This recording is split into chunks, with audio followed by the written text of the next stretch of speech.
নেহারি আমরা কম বেশি অনেকেই পছন্দ করি, আর আমাদের বাংলাদেশে তো কোরবানি ঈদের পর নেহারি কম বেশি সবার বাসায় মাস্ট একটা আইটেম থাকতেই হবে।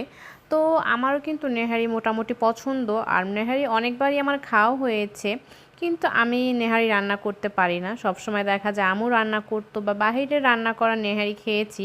তো আজকে ফার্স্ট টাইম আমি নেহারি রান্না করছিলাম, কারণ এখন আমি রান্না করা ছাড়া আমার কোনো ওয়ে নেই, এখানে আমি একাই যেহেতু। তো আমি একটু রান্না করছিলাম, আমার ভয়ও পাচ্ছিলাম যে আসলে আমার নেহারিটা কি পারফেক্ট হবে কি না। আমি আম্মুকে দেখতাম রান্না করতো, কিন্তু কখনো স্পেসিফিকভাবে ওরকমভাবে খেয়াল করা হয়নি যে কীভাবে রান্না করে। ওই হাঁটার উপরে যতটুকু দেখা হয়েছে, আর আজকে আমি কোনো ইউটিউবে দেখিনি, আমি আম্মুর থেকে যতটুকু দেখেছিলাম, তো সেই আইডিয়া থেকেই কিন্তু আজকে আমি নেহারিটা রান্না করে নিলাম। এই তো সারা রাত জাল করার পর দেখেন আমার নেহারিটা কত সুন্দর হয়েছে। তো এখানে আমি একটু পেঁয়াজের বাগার দিয়ে দিলাম। আমার আম্মুকে দেখতাম সকাল হলে এরকম একটা পেঁয়াজের বাগার দিত নেহারির মধ্যে। আর অনেকেই নেহারি ঘন করার জন্য কর্নফ্লাওয়ার বা পেঁপে বাটা ইউজ করে, কিন্তু আমার কাছে ন্যাচারাল এরকম পাতলা ঝোলটাই ভালো লাগে, এই জন্য আমি কিছু ইউজ করিনি।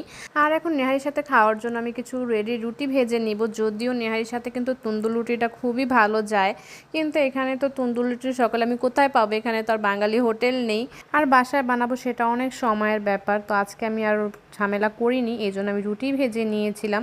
আর এইদিকে নেহারির ওপর দেওয়ার জন্য আমি এখানে একটু আদা কুচি করে নিয়েছিলাম, আমি আদাটাকে জুলিয়ান কাট করে নিয়েছিলাম, সাথে একটা লেবু কেটে নিয়েছিলাম আর ধনেপাতা। আর নেহারির উপরে লেবু রসটা দিলে কিন্তু নেহারির টেস্টটা কয়েক গুণ বেড়ে যায়। এই জন্য সকালে ঘুম থেকে ওঠার পরে সাইফানের পাপাকে দিয়ে আমি আগে লেবুটা বাজার থেকে নিয়ে এসেছিলাম, আর এখন সাইফানের বাবার জন্য আমি একটা প্লেট সাজিয়ে নিব। তো এখন ফার্স্টে আমি আদা কুচিটা দিয়ে দিব, আর গরম গরম নেহারির উপর আদা কুচিটা দিলে কিন্তু এটা মিক্স করার পর খুব সুন্দর একটা অ্যারোমা আসে। আর এখন এক পিস লেবু দিয়ে দিলাম, আর পরোটা দিয়ে প্লেটটাকে খুব সুন্দরভাবে সাজিয়ে এখন তাকে দিব। তো এই ছিল আজকে আমাদের নেহারি রান্না। তো ভিডিওটা এই পর্যন্ত শেষ করে দিব। আশা করি সবাই খুব ভালো থাকবেন। আল্লাহ হাফিজ।